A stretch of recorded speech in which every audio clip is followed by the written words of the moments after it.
Hello, welcome to another edition of the Low Code Campfire. This is episode number 98 for May 19, 2023. Today we'll do the AI preview review plus whatever else you might want to talk about. This is an event we do every Friday this hour. Opportunity to talk about low code in general, plant an app in specific, and do come with something to share or some kind of challenges that you're experiencing. We will hopefully unblock you or learn more about you and your application and how we can help you. But yeah, bring suggestions. All of our past episodes are recorded and put out on YouTube. So youtube.com/plantanApp. Good idea to subscribe to that, and you'll know when we post new videos. This is the agenda that we'll run. We always start with introductions, and then we sample from a variety of things around the campfire. And in an hour or so, we'll go into our afterglow segment. That's where we turn off the recording and just raise an adult beverage, a virtual adult beverage. And gee, it's only 10 o'clock in the morning where I am. So I think it'll be let's see, it's lemon water today, but we will sit and enjoy each other's company off the record for a few minutes. Great. If you have very few guidelines, but if you have noise going on behind you, it's a great idea to stay muted. And as always, be nice to our other campfire campers. Submit questions and topics in advance. You can use this QR code. You'll also see it in the emails that we send to you. So with that, hello. Occurs to me I didn't send out the reminder email, so I think I might even do that right now.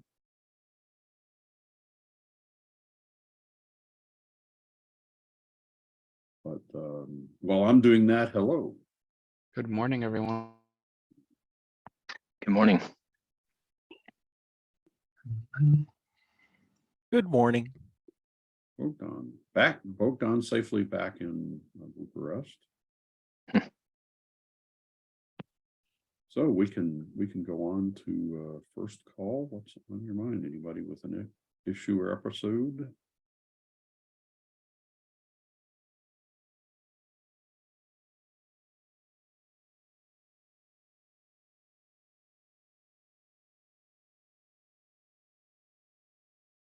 Somebody carry the ball for a minute, because I'm hitting the button a bunch of times to resend these emails.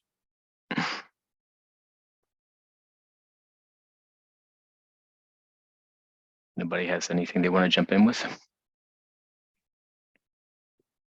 I was hoping that we could, if nothing else, if we don't have this, we can talk about the, what happened on Wednesday. I know several of you joined in. This was our preview of OpenAI stuff. Wondered if you had any, if you learned anything new, had any thoughts, or AI in general. Are we adopting any of that into your work?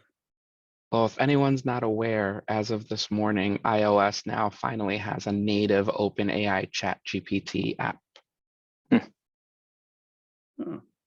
Interesting.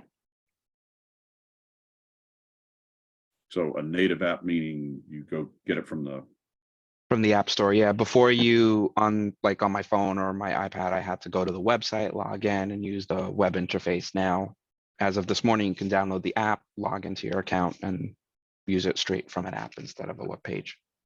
Nice. And how long did it take you to develop that, Ben?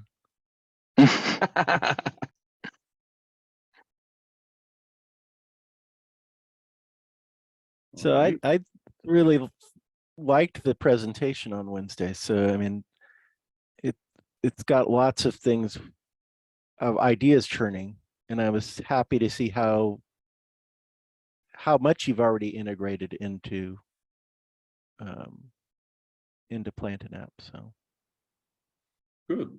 Well,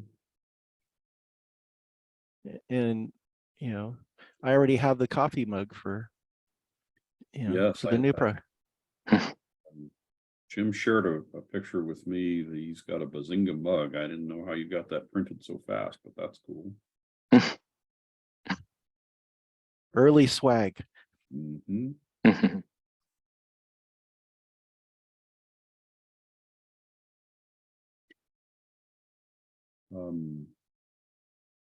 So yeah, it's fun to see that as part of the product, like in the SQL in the SQL run SQL area, to be able to develop that. So that's going to be released as a hotfix in 125. That'll come with it, and then the new OpenAI actions are those will be offered as separately as a add-on, depending on your license level, things like that. But those actions, I've used them, very simple to use. There's a few. Bogdan probably can correct me, but I think we're right now those actions are set up to accept the OpenAI key directly as a parameter, either a token or a static text. But I think we're leaning towards turning those into a connector, so that the connector can be stored in the connectors area and secure and simply reused. But other than that, I think they'll go out as they are, and probably get a few refinements over time, but they're really quite easy to use already.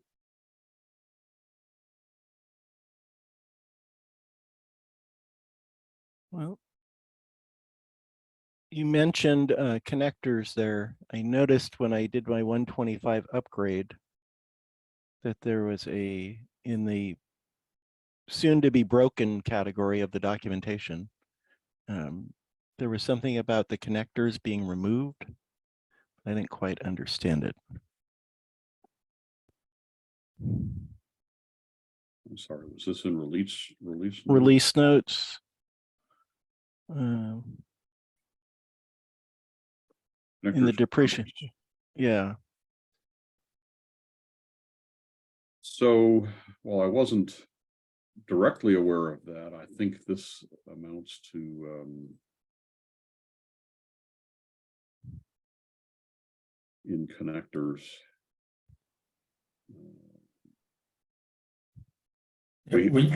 We never had it on this new interface. It was, I think, only on the old interface that you could create a group of connectors for the same service. Let's say for SMTP.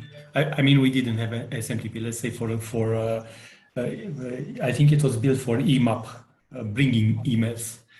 So you could group multiple connectors, and then based on some criteria, I don't remember, maybe it was based on current user ID, pick a different one.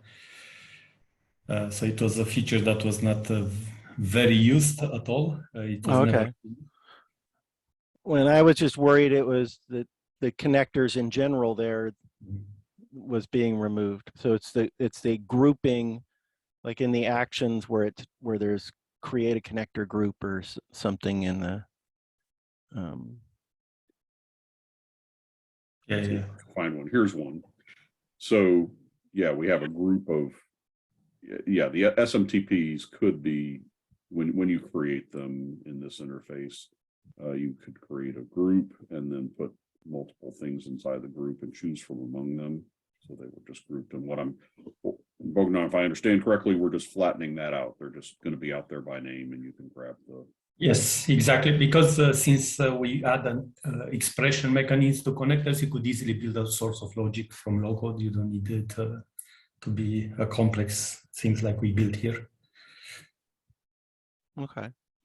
Oh, good. I was just getting used to using connectors. Yes. No, connectors are very powerful. We'll keep them. They will be here for a long time. And I didn't notice, but you just said you can do an expression in a connector? Yeah, you have an expression there, and then you need to return the ID of the connector. You see, it's a GUID in the database. Okay. But basically, you could have a workflow that, based on some logic, returns one connector ID or another. So I could have credentials out there that connect to a dev database or a production database. Exactly, that would be a typical use case. Yes. Okay. Although we are thinking to add a bit of that logic inside the product, especially as we are implementing the multi-environment features, because, for example, connectors, you never want to deploy from one environment to another. So likely on dev, you never want to have the production connectors in dev, right? Right. So then to make them more aware that it's the same connector but different variables for different environments. So just looking at this, it appears that we don't reveal the GUID as part through the interface, which might be a convenient thing if somebody wanted to. How would a low coder know what GUID to pick, right? Yep. So if it was revealed here someplace, then they wouldn't have to go off and explore into the database to find it. Yep. But part of the power of that, though, is that the masking of those GUIDs, so that I can have my Shopify API key there and not have somebody else be able to grab it and use it. Type. Right. The GUID is. I'm sorry. You're saying you're talking about the general feature of the connector, or you're considering Right. the revealing the GUID? Well, I like the fact that once you put it in there, it's hidden. Yes. From anybody using it.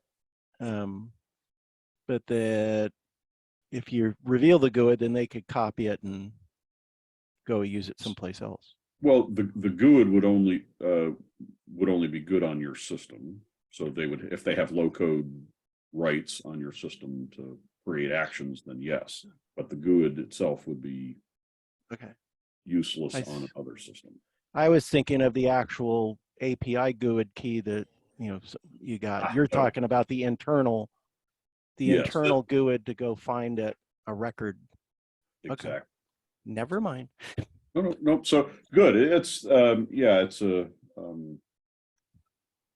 the GUID is just a pointer on our system, so revealing it wouldn't be of any use outside of your system. Cool. I was going to hit, there was a contribution I made. I think some of you are already aware of it, but we had a case come up on the community forum, community.plantonapp.com, somebody asking about being able to go directly from a URL and scrape out the base 64 and be able to store that away. And I used AI to write a Razor token that did that. And so it doesn't matter. You can point this, for example, to any valid URL and say get URL, and it returns it as a base 64. And then this example shows how to format a static text box or the appropriate HTML to consume that base 64 to display an image. So I'm not logged in. No wonder I can't get where I want to go.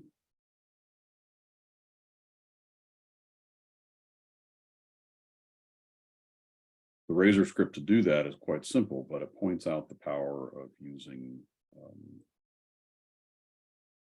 the OpenAI to say, hey, I need a Razor script to do something, and then letting it do the work.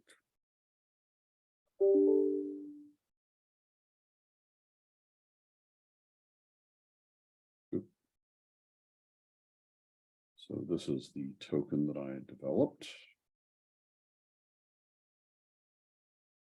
And the only thing I had to do was adapt this to be able to accept the token parameter as the image URL, but it developed the rest of this to say, go grab this from the web and output it as base 64. And so you didn't have to struggle at all with any syntax, just dropping the tokens in. There's another syntax to put tokens in, which I could have used as well. That's direct instead of that token syntax. But yeah, very straightforward developing. And I see we have a request to turn that into XML, which I'll probably do that for some older, for a client who's not on the current version of Planton app. Pretty easy to do. We haven't. See, you can watch me get my work done here, right? The new interface only has JSON, and I think I have another system here that has the older version of it, that has both.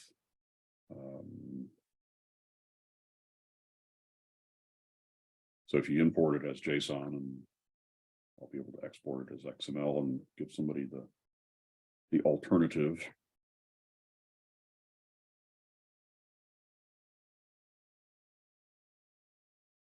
Anybody else tried to write Razor scripts yet?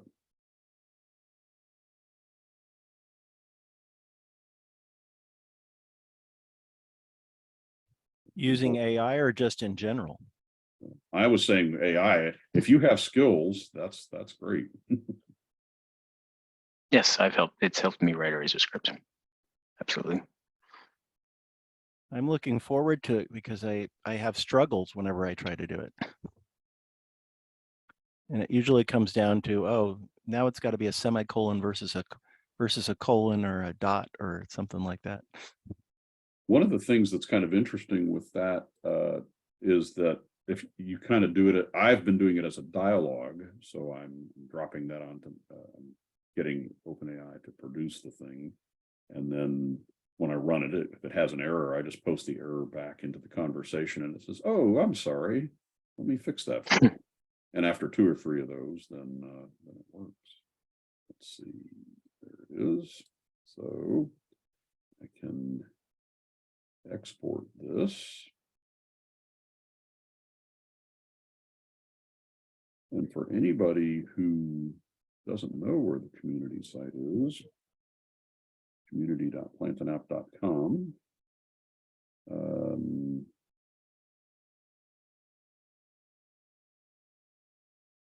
Somebody asked, I think here, this question.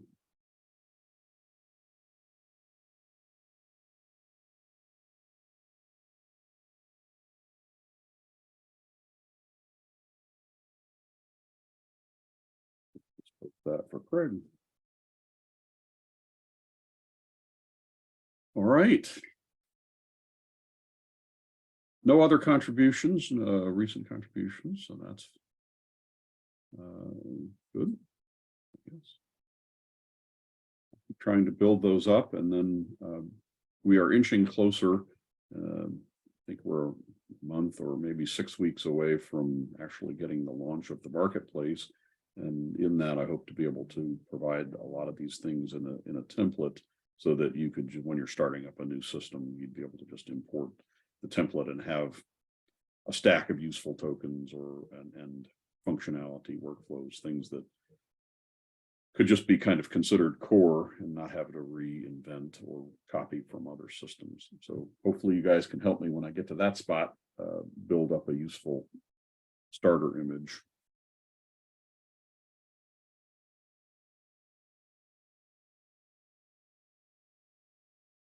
Okay, it's been a good session today.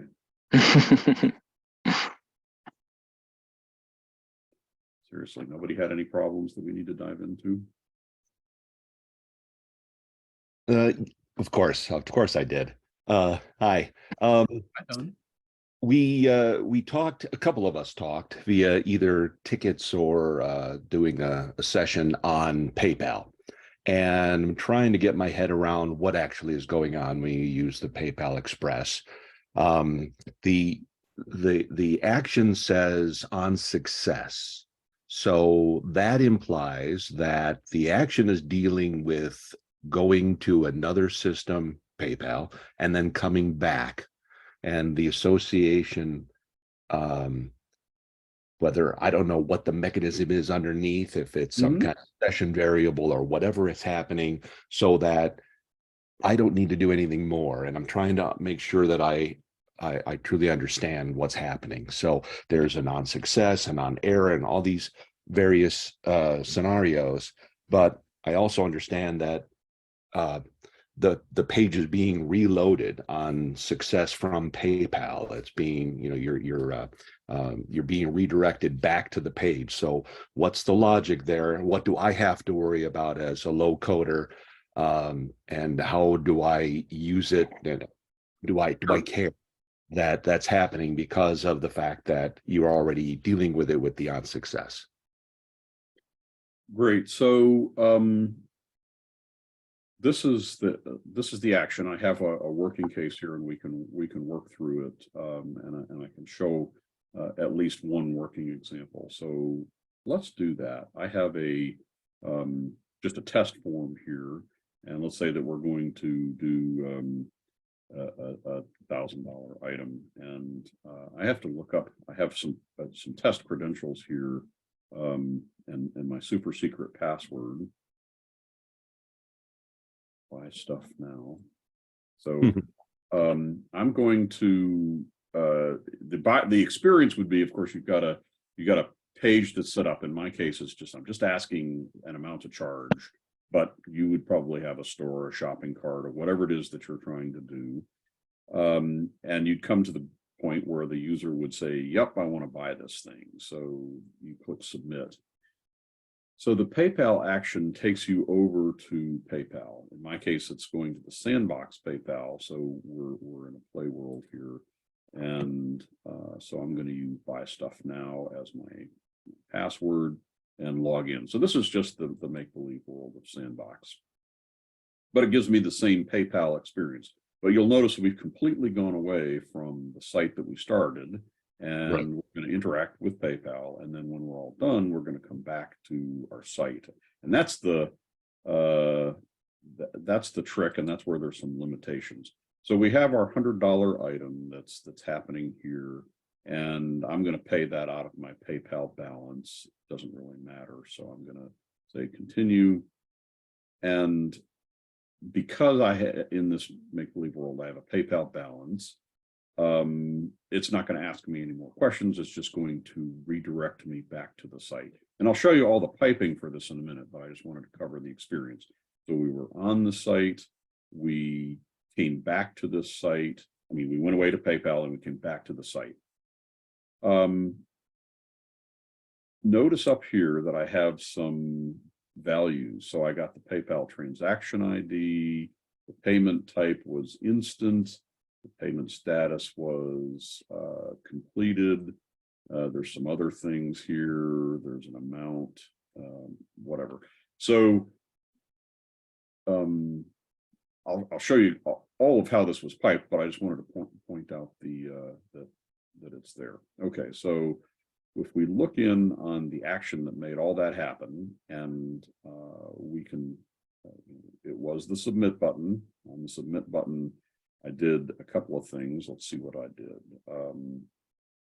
I created a thing called HF that has the option. So I don't know why I was doing that. I didn't display the error message. That's turned off. So the only other thing that's in here is go to PayPal Express checkout. So I have a description, collect the amount. I have my API username and password. All this comes from PayPal. The signature comes from PayPal. So you have to get credentials out of your account to get all this set up. So I've done this as a static text, but you could do this, I'm sure, as a token describing what the thing was about. So we've got an item, a currency. This is where I'm passing in that $100, the amount to charge. It's not recurring. If you were doing recurring, then you'd want to pick, well, is it happening monthly, daily, whatever. But in my case, I was just setting up a one-time charge. And if you're doing recurring, you'd have to put in, if it was monthly, then every 1 month or 2 months, whatever. You can have a trial period. All this stuff is just revealing out what PayPal does. So now we get into the outputs. So we're getting the transaction ID, the payment type, payment status, payment pending reason. I developed this test to prove that all these things worked, right? So I have all these variables, and if there was an error code, I got that. And so now, having retrieved all those things, we have these sections. So on success says that they went through and they paid, and so anything that you put in here is what is going to happen on a successful payment experience. If there's an error in PayPal, then what is it supposed to do? If it's possible to come out with a pending status from PayPal, and that really would be something that you'd want to look up from PayPal. And if they canceled the transaction. So depending on how they interacted with PayPal, you can do different things. If there was a subscription payment received, and this looks like you probably have some setup to do, but this is if you're doing a recurring payment, that these actions are going to stick around and even execute a month from now when that recurring thing happened. I haven't played in this area, but it looks like if you set it up right, you're going to get the notification of ongoing, or if they cancel, and that's going to give you the opportunity, if you're running a site that does subscription, to turn off their subscription, right, automatically. So, and so we have all these different event sections. I would, and Don, I know this, I suspect this is the direction that you're going. So you probably want to play a lot here and maybe set up a 1-day subscription period so that you can intensely test this. But going back to my case, I'm dealing with the on success. I did 3 things. So I have 3 actions here. So I'm logging some stuff into the log just to prove that this success executed and what the payment status was, so I can look in the log and see what happened. I tried, and this is where we run into trouble. Originally, I tried to do what the client was doing when I set up this test case, where I was trying to display a message on the screen. And this is something that you can't do. It doesn't work right. So you really should think in terms of this last thing is your last action should send them to a page that correctly displays what you want them to see on success. In this case, I just redirected to the exact same page, and I put all my output tokens as variables so that I could see them. I just wanted to prove that it all was working, but you should probably send them to a success page. Now note that the success page itself shouldn't do the work of giving them the thing that they bought, because somebody might find the success page URL and use it to pretend that they paid when they really didn't. The work of giving them, for example, they might get a role in the platform, and so you might add a grant user role kind of action here when they successfully pay. So it should be done in this on success stack, not wherever you send them to. But you do need to send them someplace. Trying to use any of the actions that display things like a toast message or a display message or basically anything doesn't work. And it's because of this fact that we go away from the site to PayPal and then we come back to the site. When we come back, you get all of your context variables, anything that you had stored in context, like if you put a value into a token, like using create update token, you would have that back to work with in your on success. But you're not actually on this page, and it's a really kind of a one-off scope. You're not really on the page. You're just giving it a set of things that you want to happen when it successfully comes back. So I've been talking on that. So you're saying that you're not on this page. So the action is not underneath, buried, not displaying here to us. The action is not telling PayPal on success to come back to this exact page and rerun. It's in fact going somewhere else. You have some other URL that you have like buried in the system that it's going back to, and then Yes, you have a cleanup routine basically that you store. Exactly. It has a different URL that it comes back to on success. And we, in that routine behind the scenes, we restore all the variables that were saved away in context, and we accept what came in from PayPal, and then we run your action stack, the on success action stack. And then at the conclusion of that, you're not really, like I said, you're not really on the page. You're in this kind of netherland, or make-believe land.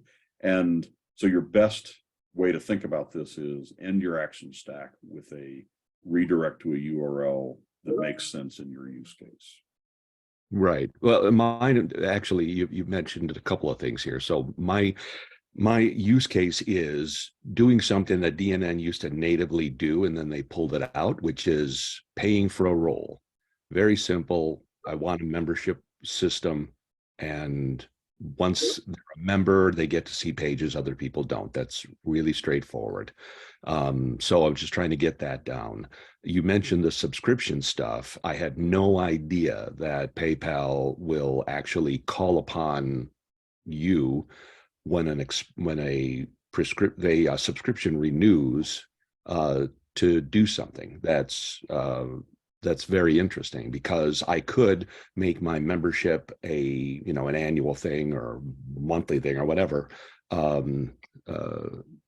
Right now, not seeing any documentation for how this works, not understanding how it works, I'm happy to just give them a lifetime subscription that I don't have to deal with it anymore. But you're saying that there is a way that you can handle subscriptions, and I don't really want to play with it to figure it out. I'd like rather to know how your system works and then code it. If I make a mistake, that's the playing part for me. If it doesn't work, it's because I did something wrong, not because your system's doing something that you haven't told me about. So the inline documentation is indicating what it is that it is doing. So I'm going to trust that this is accurate. I haven't personally tested it, but this is what it's doing. So it says define a list of actions that should execute when a subscription payment is received.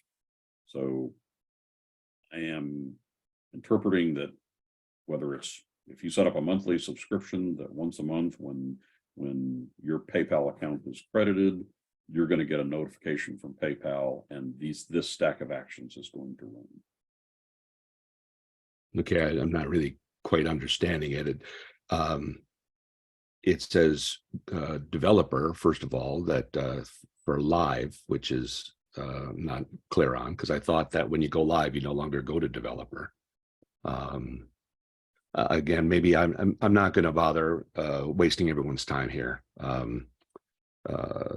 Like I said, I think I'm going to be happy with lifetime membership, and then I'm going to have to deal with the subscription stuff. But I really would like to understand it, but don't have the time or the patience, I guess. Okay. The other thing is the go live, and what I have learned, and maybe I don't know, I think the rest of the group here probably already knows, but the go live does not change the username, password, and signature. You have to go back to PayPal and get out of the sandbox and get your own live username, password, and signature. Clicking go live, I'm not sure what exactly it does. I guess you have to do both. You have to go and change out your username, password, and signature with live stuff, not sandbox stuff. And then you have to, I guess, click the go live, and then it all is So ready for production. To help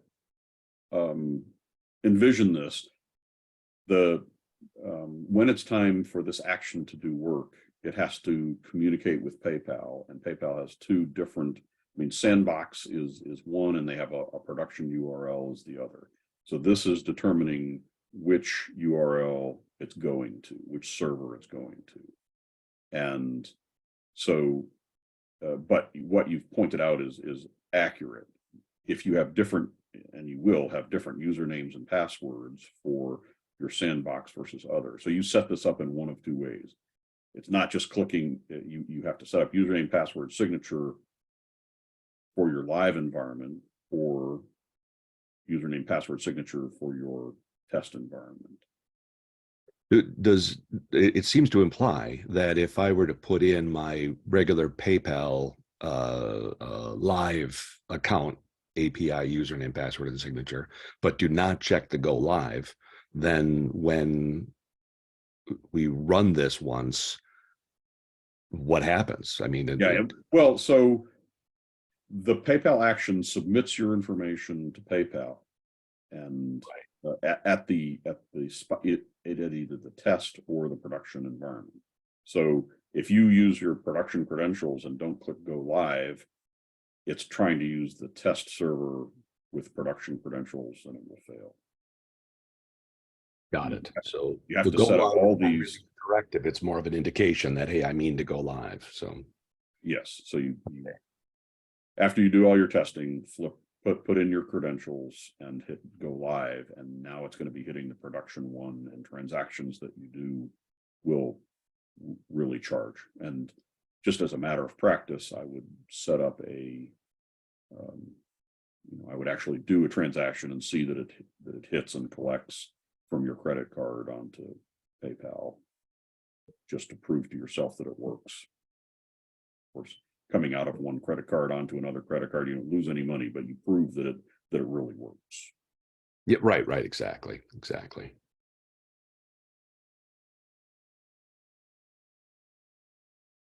Has anybody used the subscription piece of this? Again, I haven't actually set up a test, so curious. Cool. So in that whole on success, on error, on pending, the part where it can't, that it really should end in a redirect to a URL, does that make sense to the people here on this particular call? Are you done? Yeah, that's fine with me. I think the simple thing is, again, on success, you for me, I would grant a role and then redirect to a page that says congratulations, welcome, etc. Then use DNN and its ability to show information for a particular role. Put messages up, and if they get to that same page and they're not granted that role, then they could see another message, etc. So just use basic DNN for doing that. It's interesting, and this is again outside of the Planet App world, but it's interesting that a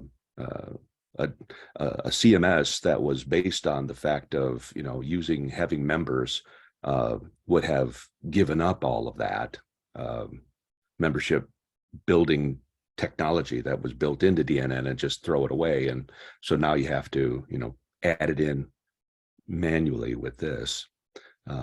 It seems like, especially with a tool like Planet App, where it's all based on user credentials as to what you can see and how you can do things, and that we're all based on it being a member. Yet the basic DNN got rid of it. The platform chose to go in a different direction. Yeah, exactly. I guess. Yep. So, while we're here, we've got this on cancel stack, and in my case, I just did this one. I think is falsed out. Yep, it's false, so it doesn't happen. But I just set up a URL that comes back and does it shows that it's an on cancel type, and so just kind of illustrating this, if I do a $5 something here and transfer, and then find the cancel and return to the test store, that you'll see the URL that it came to has this on cancel. So it did the cancellation type thing, and it didn't give me all of my there was no transaction ID or payment type or anything out of it. So those were nothing, but it just shows you get different results depending on how you interact with PayPal. Cool. Right. The pending doesn't make sense to me, because I don't know why it would not do it instantly and come back pending. So do you need to code for that? Don, the reason you get a pending is you could have a person that enters their credit card information to pay for the item, and the bank sort of puts a temporary hold on it. And they're expecting the merchant to call the bank before they give them the final approval. And that's what a pending basically is. Oh, so that is something to concern yourself with. If you don't want to give them the grant them that role and know you've got the money. It would seem to me that you should put a pending action, and among other things, perhaps send yourself an email with the details so that you know that it happened and know that you have to open up PayPal and figure out what to do with it. Right. And I would do this same thing, this Google search, what is a PayPal pending payment? It's a PayPal thing, right? Not us. We're just relaying the news. Right. But as you as you said, Dennis, the fact that they have to go deal with the bank and see if the money is coming in, I don't have that money. So maybe the smart thing to do in that case is to just treat it as if it didn't happen.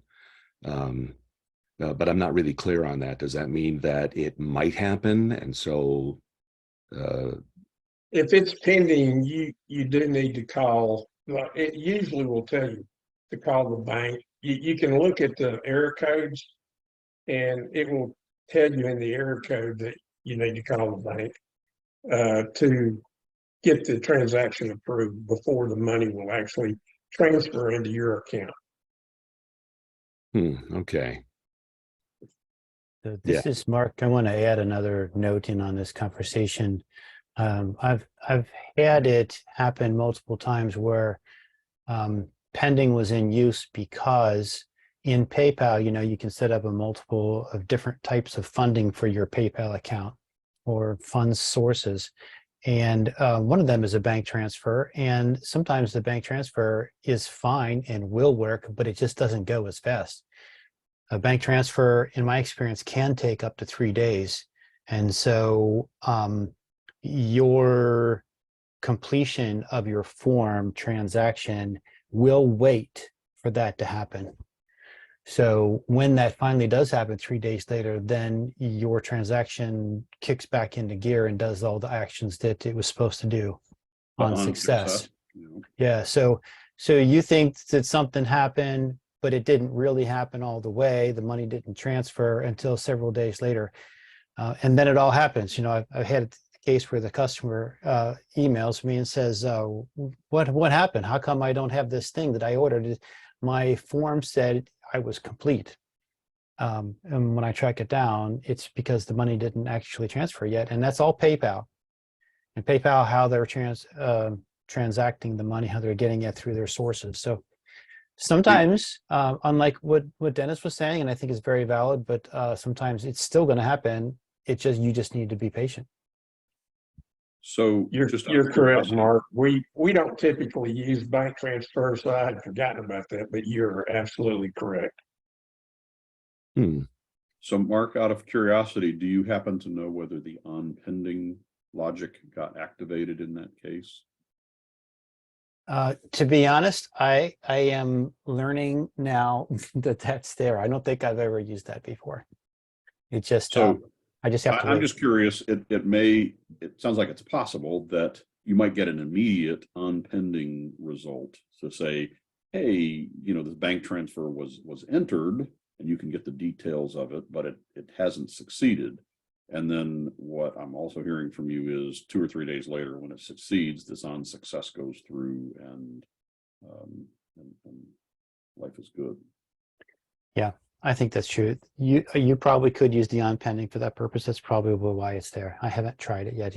After the first couple of times of this happening, and I was able to jump into the PayPal account and see that it was pending in there and why, then when another request would come in to ask, why don't I have my thing, I would just ask him, hey, how does your PayPal pay? So I just, I don't need to go to PayPal anymore because I kind of know what's going on. Yep. But it's certainly very useful to know that the on success happens eventually. Yeah, it happens eventually, which I think is magic, but it's pretty cool. And then that kind of opens up, you know, the next thing that on success, now we're learning that it can happen days later when your user isn't actually on the site. So that whole redirect them to a URL, I mean, they may never see the stuff that happens on success. This success stuff still happens. They get granted a role if that's what you put in there, but right. And so you got to design this in a way that they don't. I mean, for example, it might be useful to send an email at the tail end of that to say, you know, thank you, we've collected your payment, and right, a follow-up email. So now this on pending, you could redirect them to instead of a success page, it would be a thank you, and your payment is pending through PayPal or something like that. So there could be a whole nother page you direct them to, and you can give them that information that, you know, we're doing our thing, but PayPal has to do theirs. right. That makes sense that you need to say that, especially if I know that it will run eventually, that PayPal will send something back to the site eventually, and then I can give them that right. I could then, as part of the success, put in an email that says you are now granted, and most people will get that email immediately while they're there, and they, you know, it's sort of like a documentation, but the other one is an actual notification. But it's the same case. So that makes sense to do it that way. You know, as a side note related to this conversation, I've got one site that's got a number of payment forms for different things. And so after having built several success pages that were like, they had notes on the page that told them, you know, you bought thing A and it has thing A on the page. I scrapped that and built one success page, and then I send it pieces of information through the query string or other ways to put the note on the page about what they bought, when they can expect it, what the terms are, and all that. So it's just one success page for multiple uses. Same with the cancel page. I suspect that if you get into the sandbox documentation, there's some way to simulate a pending payment, and that might be useful to just understand how PayPal works and how it works with our action. Yeah, I can't find it here. You know, it's giving me just these. I can put in another credit card, but I don't know what the right options are. I can't see putting in for example, a bank transfer that might result in pending. A little research might be useful. Another little side note here is sometimes this sandbox account glitches. Sometimes it just plain doesn't work. And the remedy to that is wait a half an hour and try it again. Good answer. Along those lines, if they're out of your control or out of your timings, making calls to your server to push that now from pending to you got the funds status, I wonder what happens if your server isn't available at the time they try to do that. That's a very good question. I would hope that they would retry if they don't get an answer back, but it's certainly one of those things that could be an issue.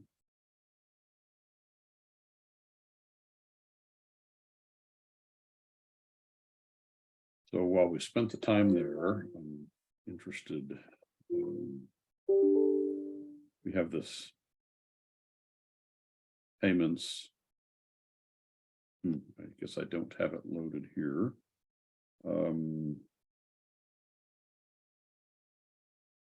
I know we have Stripe as another. Here it is.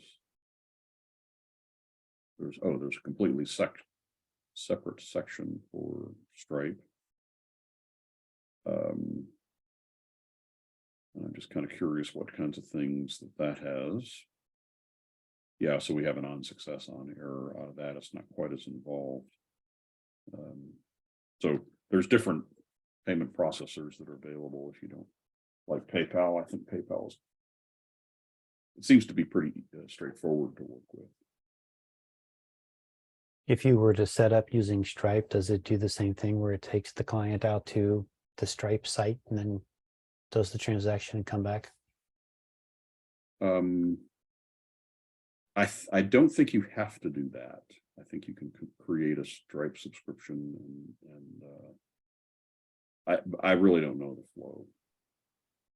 I think you collect the information, the credit card information on your form and send all of it to Stripe. Is that the only way the Stripe works? Because that means that you need to be credit card compliant on your site. Right. So we have this unsafe obsolete, Right. and I suspect that's the one that where you have to collect it. And then this great subscription one. You can use Auth Net as well, use their payment form to create like a payment profile ID where everything is stored on Auth Net server. And you're not taking any credit card information on your website. It passes it all through the form, the hosted form, over to Auth Net, does the transaction, hands you back an authorization or decline. And that's the preferred method that we use all the time. That way we're PCI compliant across the board.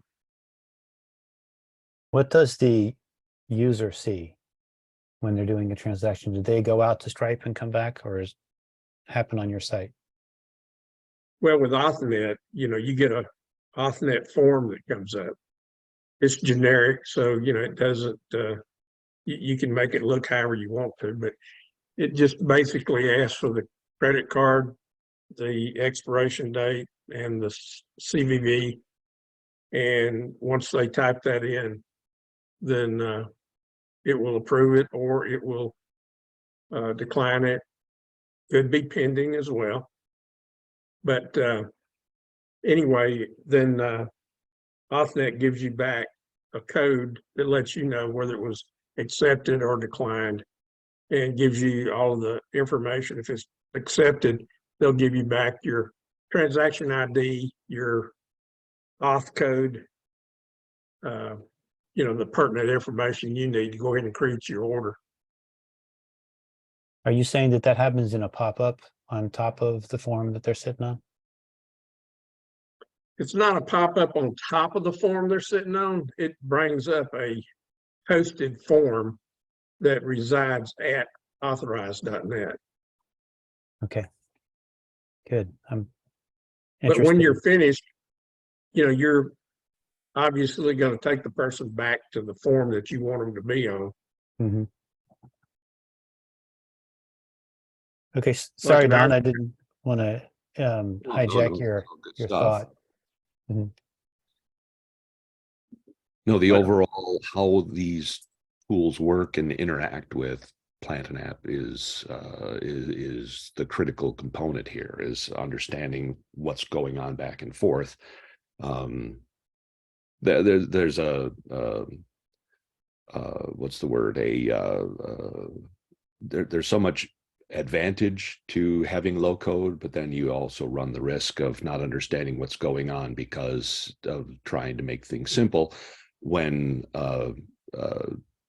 if you don't know what the possible things are, you go and build something, it works once and you say that it's all good, and then when you launch the thing and it's live, then there's huge panic when a bunch of different use cases weren't considered because it was all so simple to begin with. So that's always been my fear when you're doing any kind of coding, is to understand what the possibilities are with whatever systems you're using, so that you can plan accordingly, do appropriate testing. You can't test forever. Some days you just got to ship the product, but when you're just first starting out, you don't have a high confidence if you don't understand what the systems are doing. So this kind of a meeting really does help, because if there's no place to find out, at least you can pick people's brains. So appreciate it. We do hundreds of thousands of transactions a month through Auth Net using a hosted payment form. And we typically very seldom ever have a problem. That's good to know. So if you're I using used to be in that authorized, Dennis, are you then PCI compliant on your site? Yes, we are. Have you found that difficult to maintain? I'm sorry, would you ask? Is it difficult to maintain the PCI compliance? Because No, you need to get tested No. monthly. no, just once a year. Like I said, we do hundreds of thousands of transactions. This goes through our client's bank, which is Chase. And we use Auth Net as the transaction processor. And once a year, I go out and I just recertify again. It usually takes me about 15 to 20 minutes to recertify. Right. And the reason is because since we're not hosting any credit card information on our website, we don't store it at all. So it's very simple. You know, you don't have to go through the 300 questions and all of that bull crap. It's a very simple process to get recertified each year, and we just move on. Okay, so then you're saying that your site really does not need to be PCI compliant. What you're doing is telling them you don't need to be compliant, and so you're passing the test because you don't need it. So does Well, we the don't- authorized does the we- authorized on that payment page? Does the user get redirected to that page just like the PayPal example? Yes, Okay, so that's why you don't need to be PCI compliant. that's And that- correct. And of course, they are PCI compliant. So because we don't store any credit card information, you know, I can just go through the simple certification process, answer, you know, the 10 or 15 questions I have to answer. And that keeps us compliant. Thank you. Okay, now I'm gonna pick Dennis's brain there. How did you get the 15 question survey? Because I use Auth Net, but I still Yep. get the 300 questions every year that it's like, what? It all depends on how you start the questionnaire. You answer At the the beginning. questions wrong, and you're going to get the 300 questions. Yeah, it's like one of the first 3 questions you got to Yep. answer correctly. So Yep. change your I answer. mean, if you would like to go through that, we could do it offline sometime. I can tell you exactly the questions you need to answer Okay, and how you need to answer them. And then that way you'll stay out of trouble. okay.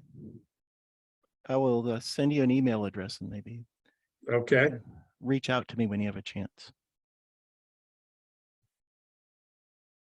As always, I'm happy to broker with that. If you guys want to send it to me, I'll make sure that it gets across. support@plantonapp.com. All right. Dale, I'll send you my contact information. You can forward that on to him. Good. Very good. All right, so you guys started off quiet, but you never disappoint. We had a good conversation about PayPal and the things that you need to think about. We provide the tools, but it's still a complex topic. Somehow on the internet, who knew you had to be careful with money?